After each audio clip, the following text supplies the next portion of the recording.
إلى سيدنا ومولانا محمد وعلى آل سيدنا ومولانا محمد وبارك وسلم.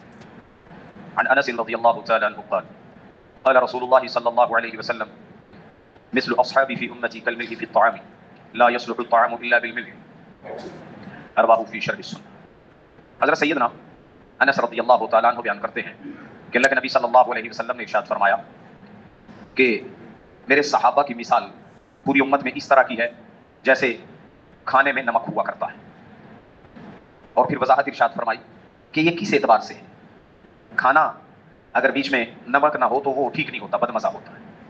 گویا کہ صحابہ جب تک امت کے اندر تھے امت بڑی ہی اعلیٰ مقام پہ تھی، بڑی اعلیٰ منزلوں پہ تھی، اور جب صحابہ چلے گئے یوں سمجھو جیسے کھانے میں سے نمک نکل گیا. اب کیا معاملہ ہونا چاہیے؟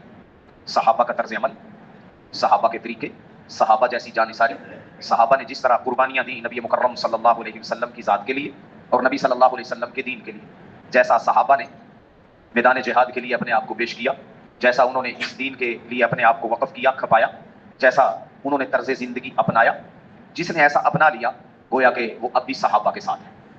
اور جب اس طرح کا طرز رکھے گا تو پھر انشاءاللہ جیسے صحابہ کی موجودگی میں امت کی اصلاح ہوتی رہی یوں اللہ اس بندے کی بھی اصلاح فرمائے گی، ورنہ فساد اور بگاڑ لازم آئے گا. تو رسول اللہ صلی اللہ علیہ وسلم اہمیت بیان فرما رہے ہیں صحابہ کی کہ جتنے مرضی اعلیٰ قسم کا کھانا بنا ہوا ہو، جتنا مرضی قیمتی ہو، کہیں سے شکار کر کے سرخاب ہی کیوں نہ لایا گیا ہو، اس میں اگر نمک نہیں ڈالا تو وہ بھی پھیکا اور بدمزہ ہو جائے گا. یوں ہی اس امت کا حال بھی ہے کہ اگر صحابہ کو چھوڑ دیں گے، صحابہ کے طرز عمل کو چھوڑ دیں گے اور اپنی اپنی ہانکتے رہیں گے تو پھر اصلاح نہیں ہو سکتی، اس سے فساد پھیلے گا.